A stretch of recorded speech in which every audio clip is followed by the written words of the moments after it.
সুপ্রিয় দর্শক, স্বাগত জানাচ্ছি ইলেকশন এক্সপ্রেস অনুষ্ঠানের একাদশ পর্বে। সাথে আছি আমি মোস্তফা ফিরোজ। দর্শক, আপনারা জানেন যে আগামী জাতীয় সংসদ নির্বাচনকে সামনে রেখেই আমাদের এই আয়োজন, এবং এই আয়োজনের নানান পর্বে আমরা বিভিন্ন নির্বাচন, বিশেষ করে সিটি নির্বাচনগুলো যেটি গুরুত্বপূর্ণ, যেটি সুন্দর এবং সুষ্ঠু নির্বাচনের মধ্য দিয়ে আগামী নির্বাচনে যার একটি ভালো প্রভাব পড়বে বলেই আমরা আশা করি, সেই প্রত্যাশা নিয়ে আমরা অনুষ্ঠানটি শুরু করেছিলাম এবং সেই আলোচনাগুলো আমাদের চলছে। দর্শক, আজকে আমাদের তিনজন অতিথি আছেন এই অনুষ্ঠানে। আমি পরিচয় করে দিচ্ছি একে একে। আমার বাম প্রান্তে আছেন মনিরা খান, প্রেসিডেন্ট ফেমা। পাশে আছেন মোহাম্মদ জমির, সাবেক রাষ্ট্রদূত এবং বিশ্লেষক, এবং তার পাশে আছেন আমানুল্লাহ কবির, তিনি সিনিয়র এডিটর bdnews24.com। তিনজনকে স্বাগত জানাচ্ছি। দর্শক, আমরা আলোচনা শুরু করার আগে নির্বাচনী ভাবনা নিয়ে, বিকল্প ধারার কি চিন্তা ভাবনা, সেটি নিয়ে রিপোর্ট আহমেদ সরওয়ারের। আমরা দেখে নিয়ে আলোচনা শুরু করব। সাবেক প্রেসিডেন্ট ও বিএনপির প্রতিষ্ঠাতা মহাসচিব ডাক্তার AQM বদরুদ্দোজা চৌধুরীর গঠন করা দল বিকল্পধারা বাংলাদেশ বিএনপির নেতৃত্বাধীন 4 দলীয় জোট আমলেই 2002 সালে 21 জুন পদত্যাগ করে বঙ্গভবন ছাড়েন বি চৌধুরী। 2004 সালের 8 মে গঠন করেন বিকল্পধারা। বিএনপির আরেক প্রতিষ্ঠাতা সদস্য অবসরপ্রাপ্ত কর্নেল অলি আহমেদকে নিয়ে 2005 সালে বিকল্পধারাকে একীভূত করে প্রতিষ্ঠা করেন এলডিপি। এক পর্যায়ে তাদের মধ্যেও দেখা দেয় মতবিরোধ। তখন এলডিপি ছেড়ে আবার বিকল্পধারা পুনরুজ্জীবিত করেন বি চৌধুরী। 2017 সালে 4টি দল নিয়ে গঠন করেন যুক্তফ্রন্ট নামে নতুন জোট। বিকল্পধারার সভাপতি ও যুক্তফ্রন্টের আহ্বায়ক ডাক্তার AQM বদরুদ্দোজা চৌধুরী মনে করেন, আগামীতে সুষ্ঠু নির্বাচন ছাড়া পথ নেই। মানুষ কিন্তু ক্ষুব্ধ, এজন্য সন্দেহ নেই। এই সংক্ষুব্ধ জনশক্তি যদি একবার বলে যে অন্যায় অত্যাচার সইব না, পুলিশ, র্যাব ইত্যাদি পরে জনগণের আস্থা যেভাবে কমে যাচ্ছে, অনেকে এটাকে পুলিশের রাষ্ট্র বলে, এগুলো কিন্তু দেশের জন্য মঙ্গলজনক নয়, নির্বাচনের জন্য সহায়ক নয়। এই সরকারের কোনো পথ নাই যদি দলগল বাদ দিয়ে নিজেরা নির্বাচন করে।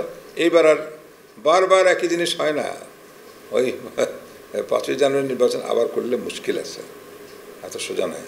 তাহলে কোনো তো শেষ হওয়ার একটা আশঙ্কা আছে। নির্বাচন অংশগ্রহণমূলক ও সুষ্ঠু করতে প্রয়োজনে সরকারকে সংবিধান সংশোধনের পরামর্শ দেন বি চৌধুরী। আমার মনে করি সলিউশন নাই, এটা ঠিক না। এক হলো তারা আবার আগের মতো পদ্ধতি আনতে পারেন, তাদের মেজরিটি আছে। 2 হলো আরও মডিফাই করে আনতে পারেন, কোনো আপত্তি নেই।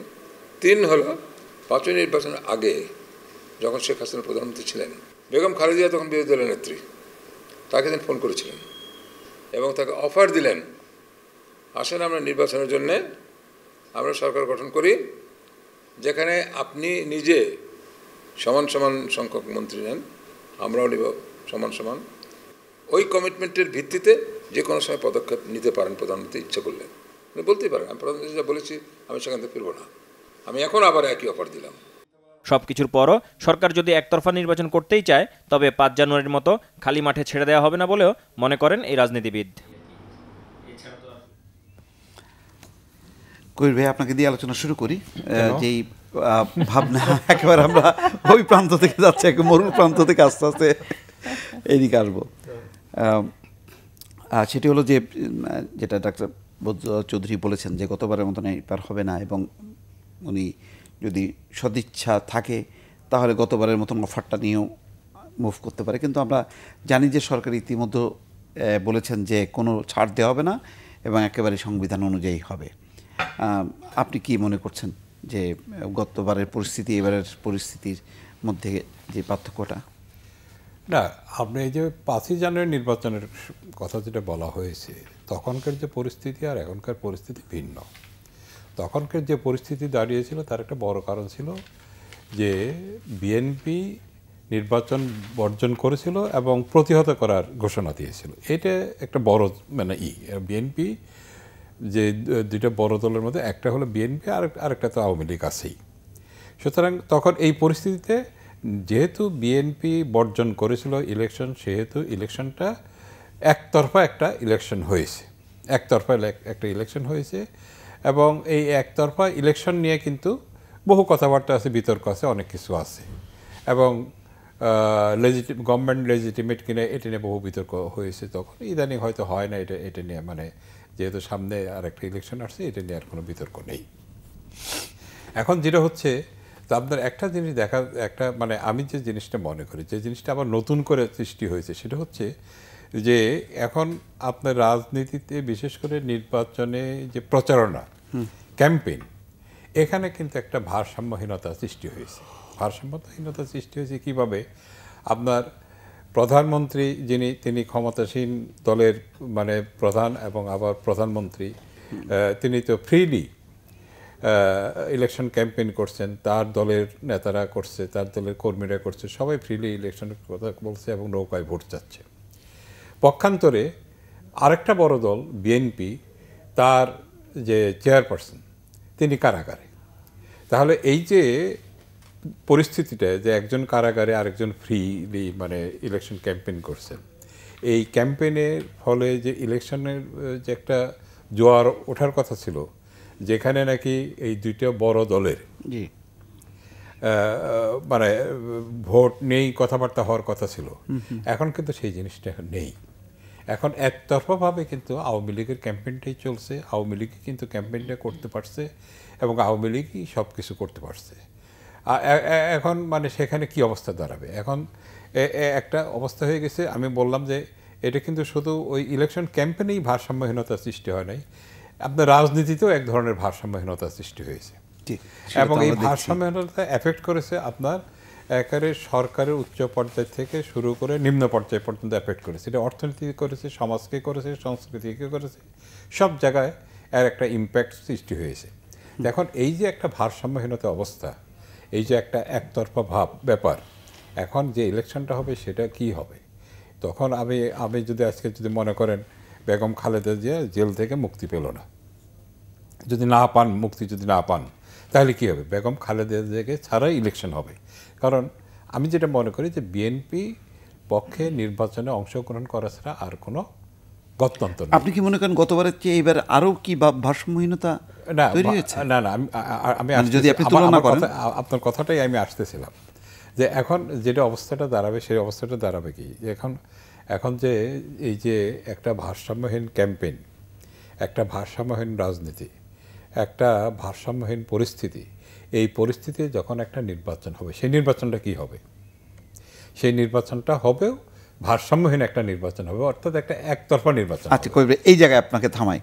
মোহাম্মদ জমির, আপনি কি মনে করেন যে এই ভারসাম্যহীনতা মধ্যে আমরা আছি, তাহলে কিভাবে ভালো নির্বাচন হবে, যেটি কবির ভাই বলছেন? না, ধন্যবাদ, উনি খুব সুন্দর কথা বলেছেন। আমার দুটো প্রশ্ন, সেটা হচ্ছে, তুমি আমাদেরকে প্রশ্ন, এবার আমি প্রশ্ন করছি তোমাকে। সেটা হচ্ছে যে এই যে আজকে এই অনুষ্ঠানটা হচ্ছে, এই অনুষ্ঠানটা কম করে হলো 1 লাখ 2 লাখ লোক দেখছে। জি জি, অবশ্যই। আচ্ছা, আমরা আশা করবো তার চেয়ে বেশি হতে পারে। অবশ্যই। সো কোনো রকম সরকারের তরফ থেকে এই অনুষ্ঠান বন্ধ করার প্রক্রিয়া নেই। এখন যদি কোনো কারণে একটা মিটিং হয় সারবারদি উদ্যানে, কিংবা রাস্তায় দাঁড়িয়ে কেউ যদি, যেরকম হাইড পার্ক কর্নারে যেরকম হয় বিলেতে, কেউ যদি কোনো কিছু বলতে চায়, সেখানে বলা আছে, বিলেতের ক্ষেত্রে বলা আছে যেরকম আপনি যান, যা ইচ্ছা মুক্তবাক হিসেবে আপনি ওখানে হাইড পার্ক কর্নারে কথা বলেন, কেউ বাধা দেবে না। রাস্তার মধ্যেখানে এসে আপনি কোনো কিছু বলবেন না, তাহলে বিঘ্ন হয়, সেটা অ্যাকসেপ্টেবল নয়। এখন এই যে আজকে যে টেলিভিশনে কথা হচ্ছে, একটা তো না, আমাদের এখানে আল্লাহর রহমতে প্রায় এখন 28-30টা টেলিভিশন স্টেশন, 26টা অপারেশন, 26টা অপারেশন হয়েছে। এই 26টা স্টেশনে কমসে কম হলো 20টা টেলিভিশন স্টেশনে ক্রমান্বয়ে প্রতিদিন আলোচনা হচ্ছে রাজনৈতিক পটভূমিকা নিয়ে। আপনারাই তো দৌড়াই যাচ্ছেন এক জায়গা থেকে আরেক জায়গায়। এখন রাজনৈতিক পটভূমিকা অনুসারে যদি হয়, তো ফ্রিডম অফ ইনফরমেশন অ্যাক্ট অনুসারে এটা চলছে, বন্ধ করা হচ্ছে না। তার মানে যদি যে কোনো দল, আওয়ামী লীগ হোক কি বিরোধী দল হোক কি যে কেউ হোক, যে কোনো ব্যক্তি বিশেষে, সুশীল সমাজ, যারা কিনা ওই বিবিসি ক্লাবের মেম্বার, বিবিসি ক্লাব মানে জানেন তো, বিবিসি বকর বকর ক্লাব, বকর বকর ক্লাবের মেম্বার যারা, তাদের মতামত তারা প্রকাশ করছে এবং সবাই শুনছে। এখন এটা আমিও করি, তাই আমিও তার মধ্যে একটা অংশ। কিন্তু আমার কথা হচ্ছে, এই যে মতামত প্রকাশ করা, প্রচার করার প্রক্রিয়াটাকে, এইটা কিন্তু বিঘ্নিত হচ্ছে না। সো ইন এফেক্ট যখন বলা হচ্ছে যে ভারসাম্যহীনতা, একজন নির্বাচন প্রক্রিয়া নিয়ে বলে বেড়াচ্ছে আর একজন বলতে পারছে না, সেই জন্য কিছু হচ্ছে না, সেটা ঠিক নয়।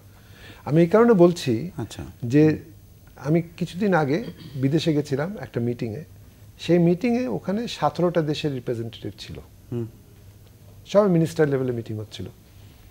তাদেরকে আমি জিজ্ঞেস করলাম, ভাই তোমাদের ওখানে কি বললো?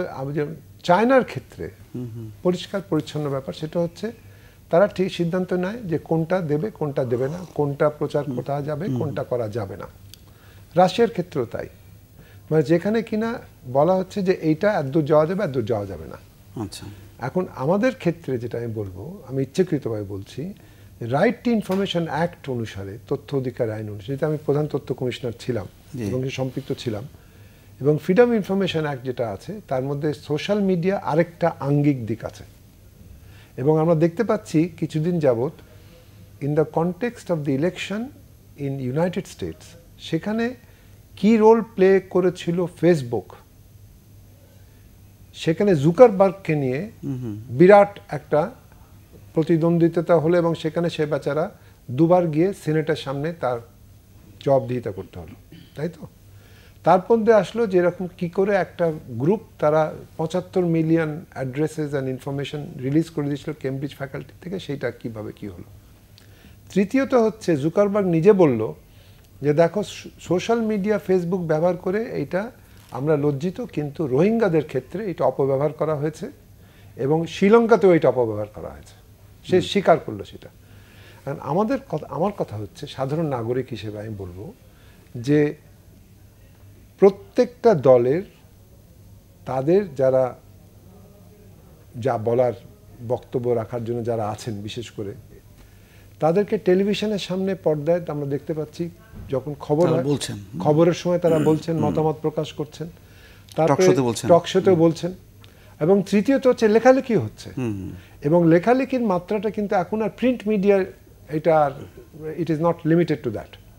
এখানে এখন যে ডিজিটাল মিডিয়া যেটা আছে সেখানেও লেখালেখি হচ্ছে প্রচার, সেখানে তো মিলিয়নস অফ মানে রিডার্স হিটস হচ্ছে।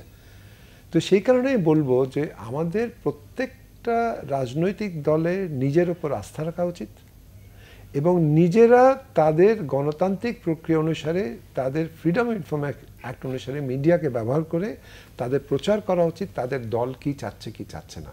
আচ্ছা আচ্ছা, এবং সেটা যদি করে তাহলে কিন্তু it evens up the whole process.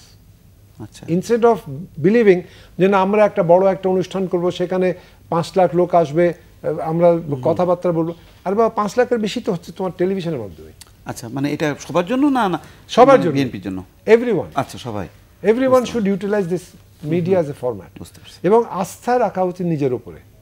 যদি আস্থা না থাকে তাহলে এই যে আমরা দেখছিলাম যে উনি ডক্টর বদরুদ্দোজা চৌধুরী বলছিলেন যে 2014 সালের ইলেকশনের আগে সে আমাদের প্রধানমন্ত্রী, মাননীয় প্রধানমন্ত্রী, তিনি বলেছিলেন বেগম খালেদা জিয়াকে আপনি আসুন।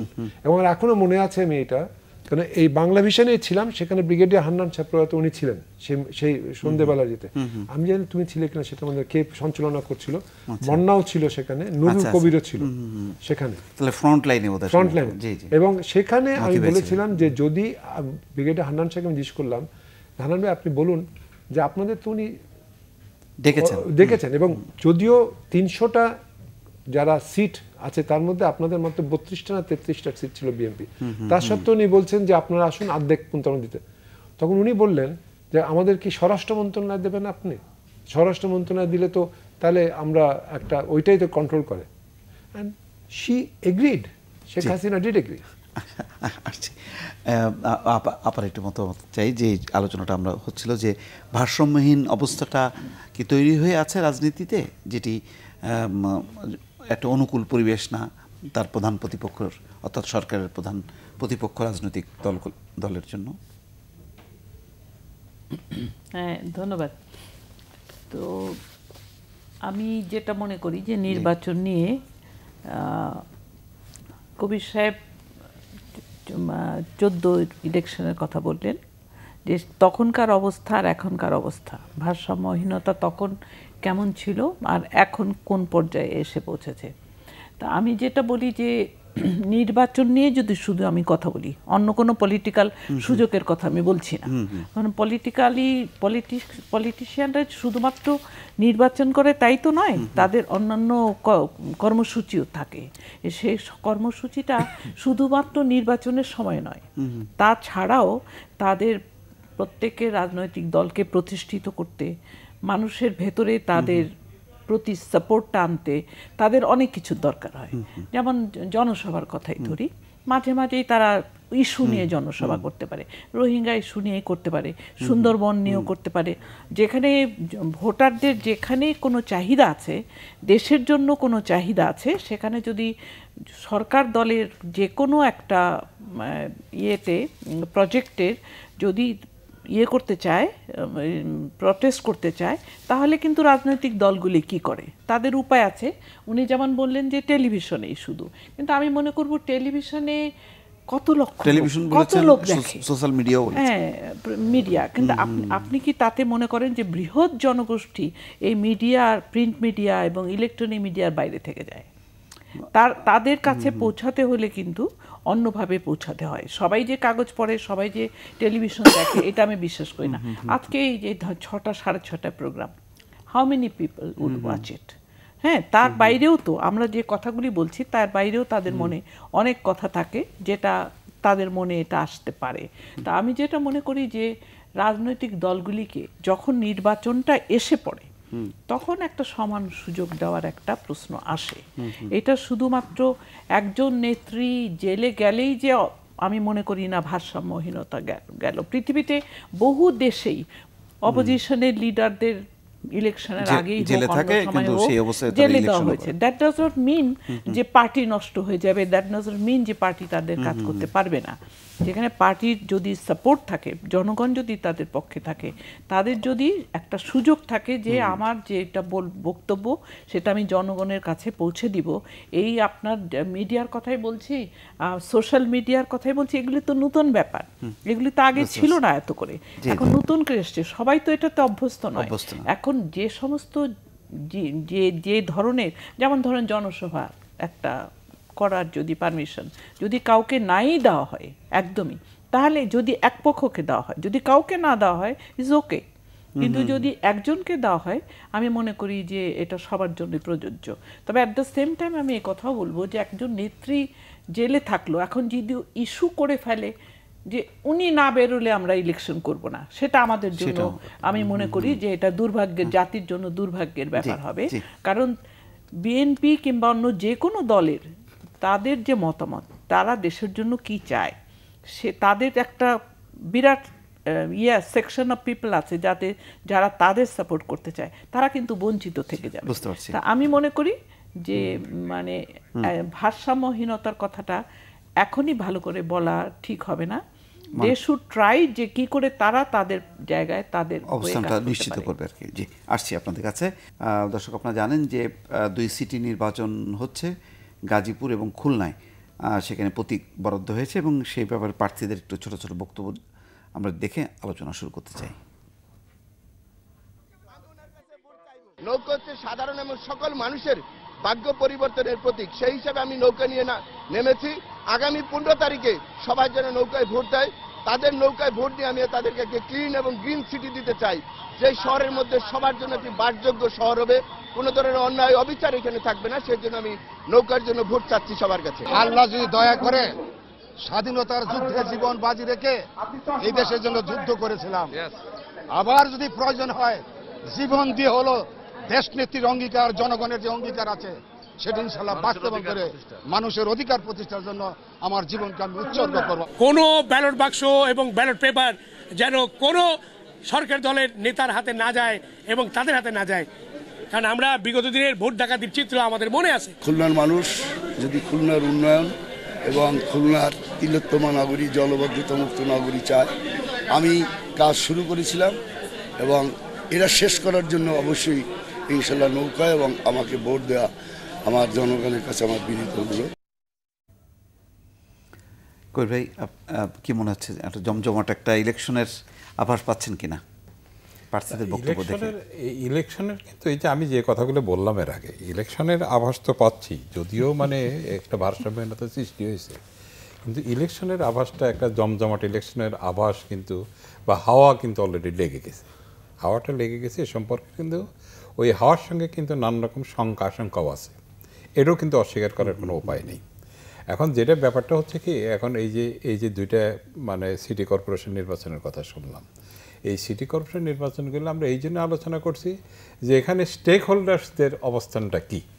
এখন এখানে আমরা দেখব যে এখানে তো মানে পার্টির ব্যানারে তো মানে ইয়েতে ইলেকশন হচ্ছে, ধানের শীষ নৌকা। এখন আমরা দেখব যে ধানের শীষের অবস্থাটা কি, নৌকার অবস্থাটা কি, এই ইলেকশন থেকে দেখব। 2 নম্বর হচ্ছে যে এখন ইলেকশন কমিশন ইলেকশনটা কিভাবে পরিচালনা করলো, এটা আমরা দেখব। 3 নম্বর হচ্ছে যে ইলেকশনটা কতটুকু অবাধ এবং সুষ্ঠু হয়েছে, এটা আমরা দেখব, তাই না? তারপর 4 নম্বর হচ্ছে যে ইলেকশন কমিশনকে মানে ইলেকশন কমিশনের দায়িত্ব পালনের ক্ষেত্রে মানে সরকারের যে বাধ্যবাধকতা আছে যে সহযোগিতা করা বা সহায়তা করার জন্য, সেটা কতটুকু করছে, এই সমস্ত জিনিসগুলো আমরা অবজার্ভ করবো, এখান থেকে দেখব। এখন দেখার পরে আমাদের যে জিনিসটা হবে যে এইটার সামনে রেখেই কিন্তু আমরা জাতীয় নির্বাচনের ব্যাপারটাও কিন্তু, তার মধ্যে মানে আরো 2-3টি নির্বাচন আছে, হ্যাঁ আরো কয়েকটা 3টা সিটি কর্পোরেশন নির্বাচন আছে কয়েকটা, এগুলো দেখে আমরা কিন্তু জাতীয় নির্বাচনটা কিভাবে হবে সেটার একটা আন্দাজ করতে পারবো। আমি না এখানে একটা কথা বলে নিই, এখানে একটা কথা বলে নিই এই কারণে, এটা খুবই গুরুত্বপূর্ণ কথা বলে আমার কাছে মনে হয়েছে। সেটা হচ্ছে যে আওয়ামী লীগের জেনারেল সেক্রেটারি ওবায়দুল কাদের সাহেব, এবং তিনি general secretary at the same time সেতু সড়ক মন্ত্রী, উনি তার দুটো উক্তি আমি এখানে করতে চাই, সেটা হচ্ছে পুনরুল্লেখ করতে চাই। সেটা হচ্ছে একটাতে উনি বলছিলেন যে মানে বিজয় আমাদের হয়ে গেছে, এখন শুধু আনুষ্ঠানিকতা বাকি, এই একটা কথা বলেছিলেন। আরেকটা উক্তি হচ্ছে চিফ ইলেকশন কমিশনার বলছিলেন যে নির্বাচনে আমি মানে সেনাবাহিনী মোতায়েনের পক্ষে আমার মত এই কথাটা বলেছিলেন। তো এখন এটার প্রেক্ষিতে কি বলছিলেন আমাদের ওবায়দুল কাদের সাহেব, কি বলেছিলেন? ওবায়দুল কাদের সাহেব বলছিলেন যে সেনাবাহিনী মানে ডিপ্লয় করার ব্যাপারে এটা কিন্তু ইসির কোনো এখতিয়ার নেই, কোনো এখতিয়ার নেই, এটা উনি ক্লিয়ারলি বলেছেন। এখন এই যে জিনিসটা, এটা কিন্তু আমি একটা জিনিস যেমন সেনাবাহিনীর ব্যাপারটা বলি, সব ইলেকশনে কিন্তু সেনাবাহিনী, জাতীয় ইলেকশনে সেনাবাহিনী কিন্তু মোতায়েন হয়েছে, এটা করা হয়েছে। এবং 2008 সালে যে নির্বাচনটা হয়, সেই 2008 সালের নির্বাচনে সেখানে কিন্তু আওয়ামী লীগ নিজেই আপনার সেনাবাহিনী মোতায়েনের দাবি করেছিল, এবং আসলেও মানে সবগুলো নির্বাচনেই মানে জাতীয় নির্বাচনেই পার্লামেন্ট নির্বাচনেই সেনাবাহিনী মোতায়েন হয়েছে। এখন এই যে একটা হচ্ছে যে কনস্টিটিউশনের অপেক্ষা, যে মানে ইসির কোনো এখতিয়ার নাই, এটা কিন্তু ঠিক নেই। এখানে কনস্টিটিউশনের সুস্পষ্টভাবে বলা আছে, it shall be the duty of all executive authorities to assist the election commission to discharge its functions. এই কথাটা একেবারে হুবহু এই কথাটা আমি যেটা বললাম এটি বলা আছে। তাহলে এখানে ইট শ্যাল মানে এখানে শ্যাল বলে দিয়েছে, এটা করতে হবে, এটা সমস্ত এক্সিকিউটিভ অথরিটির দায়িত্ব, মানে দায়িত্ব কর্তব্য, এটা বলা হয়েছে। তো সেখানে আপনি এখন ব্যাপারটা হচ্ছে যে এখানে একটা ব্যাপার হচ্ছে কি, তারপরে যেহেতু সরকার আছে, সরকারের মানে সহায়তাটা এখানে ইলেকশন কমিশনের প্রয়োজন। ইলেকশন কমিশন যদি সেনাবাহিনী মোতায়েন করতে চায়, তাহলে সেখানে সরকার কি করবে? তাহলে সরকারের কনস্টিটিউশন অনুসারে সরকারের দায়িত্ব হচ্ছে মানে এই সহায়তা করা, সেনাবাহিনী মোতায়েনের ব্যাপারটা সহায়তা করা। এখানে যেটা প্রায়ই মানে একটা উদাহরণ টেনে আনা হয় আপনার এই নারায়ণগঞ্জ ইলেকশনের, বলা হয় যে তখন তো সরকার দেয় নাই, তখন সরকার দেয় না, সরকার হ্যাজ ভায়োলেটেড দ্য কনস্টিটিউশন, না দিয়ে সরকার ভায়োলেট করেছে কনস্টিটিউশন। এটা কনস্টিটিউশন আমি তো হুবহু বলেই দিলাম। তো এই এখন ভায়োলেশনটা তো কোনো উদাহরণ হতে পারে না, ইনস্ট্যান্স হতে পারে না। তো এখন আমি যে জিনিসটা বলতে চাই সেটা হচ্ছে যে এখন এই যে আপনি একটা নির্বাচন অনুষ্ঠিত হতে গেলে আপনার স্টেক হোল্ডার্সদের ব্যাপারটা সামনে আনতে হবে।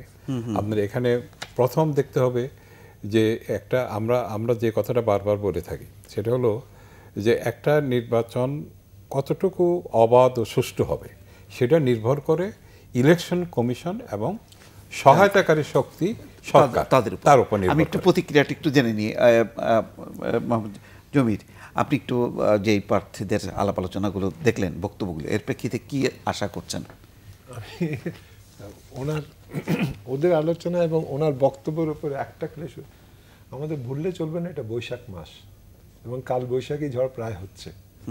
উনি যে বললেন না যে হাওয়ার সঙ্গে শঙ্কা ও আশঙ্কা, তো শঙ্কা ও আশঙ্কা হাওয়ার সঙ্গে যেটা কাল বৈশাখীর কারণে হয়েই থাকে ও হতেও পারে।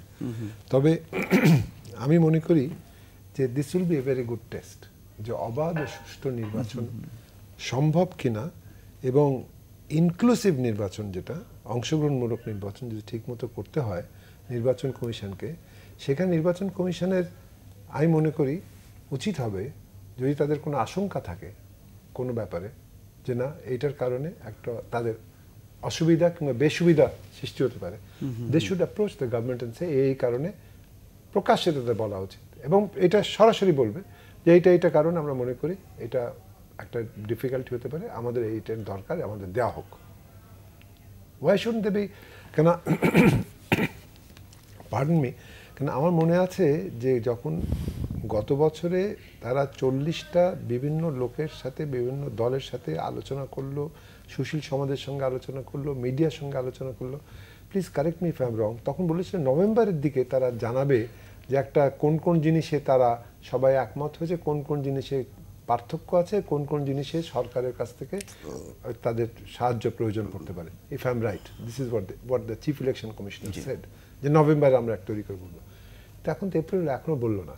তো যদি আমি মনে করি যে যদি তারা সহায়ক ভূমিকা, যেটা উনি বললেন, he is very right, constitutionally যেটা বলা আছে যে সহায়ক ভূমিকার জন্য প্রয়োজনে যা কিছু এক্সিকিউটিভ অথরিটি যারা আছে তারা they will help and assist the নির্বাচন কমিশন। তো কিন্তু কোন কোন জায়গায় নির্বাচন কমিশন তাদের সহযোগিতা চায় বিশেষ করে সেটাতে তারা উল্লেখ করবে, এটা সে প্রকাশ্যে উল্লেখ করা উচিত। There should be, because in any governance প্রক্রিয়া, শাসন প্রক্রিয়া, সুশাসনের প্রয়োজনে there has to be complete transparency, স্বচ্ছতা। এবং স্বচ্ছতা না হলে কিন্তু দায়বদ্ধতা আসবে না। রাইট। আপনি যেই দেখলেন বক্তব্যগুলো এবং হলফনামা নিয়েও একটা তাদের মধ্যে একটা যুদ্ধ আছে, আপনার কি মনে হয়? আমি প্রথমেই সিটি নির্বাচনের কথাই বলি, সিটি কর্পোরেশন নির্বাচনের। সাধারণত এটা দেখা যায় যে জাতীয় নির্বাচনের আগে যে লোকাল ইলেকশনগুলি হয়, সাধারণত নির্বাচন কমিশনের একটা ইচ্ছা থাকে যে এটাকে সম্পূর্ণ সুষ্ঠু অবাধ নিরপেক্ষ করবে, কারণ this will be an example যে তারা কতটুকু সক্ষম একটা সুষ্ঠু অবাধ নিরপেক্ষ নির্বাচন দিতে। এবং আমি যেটা মনে করি যে তাদের জন্য যতটা সম্ভব তারা সেটা করতে চেষ্টা করবে, সচেষ্ট থাকবে। এখন ধরেন নিয়ম ভঙ্গ হচ্ছে, আমরা দেখতে পেলাম যে গাজীপুরে যে দুই পক্ষই যে নিয়মগুলি মানছে না, সেখানে ইসি একটা নোটিশ পাঠিয়েছে ঢালাও যে তোমরা সবাই ভঙ্গ করছো, কিন্তু আমরা দেখিনি যে পানিশমেন্ট কি দেওয়া হলো, এটার জন্য ইসি কি করলো তাদের জন্য সেটা কিন্তু আমরা দেখিনি। যেখানে তারা ফাইন করতে পারে, অনেক কিছুই করতে পারে, তারা করেনি। আবার ধরেন খুলনাতে যে হলফনামা নিয়ে দুপক্ষই দুপক্ষকে দোষারোপ করছে। এখন আমার কথা হচ্ছে যে ইসি যদি মৌখিক দোষারোপ দেখে অ্যাকশন নেয়, তাহলে ইসি কি করতে পারে? ইসি দুদককে জানাতে পারে যে তারা দুজনই দুজনকে যে দোষারোপটা করছে, ইউ শুড রিসেন্ট ভেরি, মানে খুব কুইকলি একটা তদন্ত কমিটি করে এই সত্যতাটা যাচাই করুন। At the same time EC এ কথাও বলতে পারে যে মিটিংয়ে বক্তৃতা কি বলেছে সেটা শুনে তো আমি অ্যাকশন নেব না, আমাকে অ্যাকশন নিতে হলে they will have to apply to us, আমাদের কাছে তাদের অভিযোগ জানাতে হবে। এবং হাওয়ায় ভাষা জানালে তো হবে না, সেখানে একটা প্রমাণ দিয়ে জানাতে হবে যে উনি যেটা এটা বলেছেন এটা ঠিক বলেননি, মিথ্যা, এবং ওনাকেও তাই বলতে হবে এটা মিথ্যা। ইসিকে আমরা দোষারোপ করতে পারবো না যে সঙ্গে সঙ্গে। অর্থাৎ আপনি বলতে চাচ্ছেন যে সামনের নির্বাচনকে ঘিরে ইসি যাতে আরো একটু শক্তভাবে পদক্ষেপ নেয়। আমি সেটাই বলছি যে ইসিকে এখন চিন্তা করতে হবে যে, তবে অ্যাট দ্য সেম টাইম আমি এটাও বলি, অনেক আলোচনাও হয়েছে এটা নিয়ে যে হলফনামায় যে মিথ্যা কথাগুলি আছে, যদি এটা নিয়ে কি করেছে? সরকার কিছু করছে না, নির্বাচন কমিশনও কিছু করছে না, কিন্তু আমি বলছি যে এইটার একটা এফেক্ট তো ডেফিনেটলি আছে। এই যে দুজনের নামে যখন অপবাদ দিচ্ছে, সত্যি হোক মিথ্যা না হোক, ওয়েবসাইটে আসছে, লোকজন দেখছে, এটা কিন্তু ভোটারদের একটা হেল্প করবে টু চুজ দেয়ার। এবং এই ক্ষেত্রে নির্বাচন কমিশনেরই একটা কিন্তু নির্বাচন কমিশনের আমি মনে করি, আমি ইন্ডিয়াতে ইলেকশন দেখতে গিয়েছিলাম একবার, সেখানে আমি দেখেছি যে একটা কনস্টিটিউয়েন্সির যে ইলেকশন হচ্ছে, বাইরের কনস্টিটিউয়েন্সির লোক এনে তদন্ত করাচ্ছে, ইভেন তারা ওই কনস্টিটিউয়েন্সির লোক দিয়েও কোনো তদন্ত করাচ্ছে না। কত পয়সা খরচ হচ্ছে, কয়টা মিটিং হচ্ছে, সেখানে কয়টা মাইক্রোফোন, সমস্ত কিছুই কিন্তু উঠে যাচ্ছে এবং সঙ্গে সঙ্গে নোটিশ চলে যাচ্ছে যে তোমরা এখানে নিয়ম ভঙ্গ করেছো। তো ইসিকে যদি আমি জানি যে ইসির লোকবল আছে, বিশেষ করে মাত্র দুটো সিটি কর্পোরেশন, তারা ইচ্ছা করলেই কিন্তু তারা এই কাজগুলি করতে পারে। আমরা আশা করবো অবশ্যই সেটা যাতে করে। আমার শেষ পর্যায়ে আমি খুব ছোট ছোট করে আলোচনা চাই, আমাদের হাতে বেশি সময় নেই, যে আওয়ামী লীগের সাধারণ সম্পাদক ওবায়দুল কাদের বলেছেন, তিনি সফর শেষে বলেছেন যে বাংলাদেশের নির্বাচন ক্ষমতা এইসব ব্যাপারে ভারতের কোনো হস্তক্ষেপ নেই, এটি বাংলাদেশের জনগণের বিষয়। কিন্তু নির্বাচনের আগে এই সফরটার কোনো প্রভাব আছে কিনা?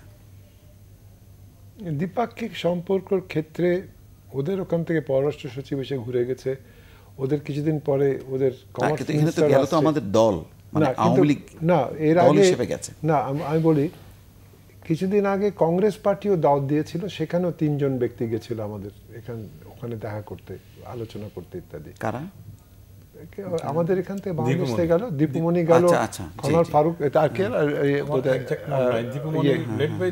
দীপুমণি, দুজন আরেকজন গেল, হ্যাঁ বোধহয় গেল, আমাদের প্রেসিডিয়াম সদস্য আরেকজন প্রাক্তন মন্ত্রী, তিনিও গেলেন। আচ্ছা, এখন কথা হচ্ছে রাজ্জাক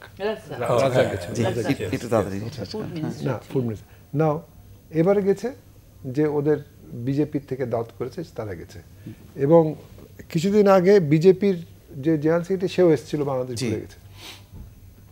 এটা গেছে, এর সঙ্গে আমি বলবো যে নির্বাচনের প্রক্রিয়া কোনো কিছু নেই। আচ্ছা, আপনি কই ভাই আপনার কাছে জানতে চাই যে এটা যেহেতু একটা ভারত একটা ভূমিকা রাখে বলে অনেকে মনে করে, ফলে শুধু একটি দলের পক্ষ থেকে যাচ্ছে, কিন্তু বিএনপির তো আমরা দেখছি না ঠিক নির্বাচন আগ মুহূর্তে, এটার কোনো মানে পারসেপশন বা এটার কোনো প্রভাব আছে কিনা? না, আপনি একটা জিনিস দেখেন, এটা কিন্তু আমি প্রধানমন্ত্রীকে উল্লেখ করে বলছি, উনি কিন্তু বহুবার বলছেন যে এই যে আমরা ইলেকশন মানে অমুক বছর ক্ষমতায় যেতে পারিনি এই কারণে যে বিদেশিরা মানে প্রভাবিত করে ইলেকশন প্রভাবিত করে আমাদের ক্ষমতায় যেতে দেয় না, এটা বলছে। আমি এই কথাটা বলতে চাচ্ছি এই কারণে যে আমাদের মানে নির্বাচনে, আমাদের রাজনীতিতে বিদেশিদের প্রভাব আছে, বিশেষ করে এই প্রতিবেশীদের প্রভাবটা খুবই বেশি, এবং আমেরিকা বা ইউরোপে এই সমস্ত কান্ট্রিগুলোর প্রভাব খুব বেশি। এখন এই জিনিসটা তো অস্বীকার করা যাবে না, এটা সবাই আমরা স্বীকার করি যে আমাদের রাজনীতি এবং নির্বাচনে প্রতিবেশী রাষ্ট্র, বিশেষ করে ভারতের মানে আমি শেষ করে দিচ্ছি, এটা মানে প্রভাব আছে। এবং এটা কিন্তু ওই যে আলোচনাটা হয়েছে ওবায়দুল কাদের সাহেবের সঙ্গে, তারপরে আপনার মোদি, সেখানেও কিন্তু সুস্পষ্টভাবে অনেকগুলো কথাই বলা হয়েছে যে কি প্রভাব রয়েছে এবং কি সম্পর্ক, এগুলো বলা হয়েছে। আমি একটা লাইনে খালি বলছি যে আমাদের এখান থেকে যত ইচ্ছা ততই যাক, সদিচ্ছা শুভেচ্ছা বিনিময় হোক, কিন্তু এই বিনিময়গুলি যদি আমাদের রোহিঙ্গা ইস্যু কিংবা আমাদের জাতীয় পর্যায়ের বড় বিপদ আপদে যদি আমাদের সঙ্গে থাকে, ধন্যবাদ মনিরা খান, মোহাম্মদ জমির এবং আমানুল্লাহ কবির, তিনজনকেই ধন্যবাদ জানাচ্ছি। দর্শক, আগামী সপ্তাহে রোববারে আবারও আমাদের এই অনুষ্ঠান শুরু হবে এবং সেই অনুষ্ঠান দেখার আমন্ত্রণ জানিয়ে শেষ করছি। ভালো থাকুন, সুস্থ থাকুন সবাই।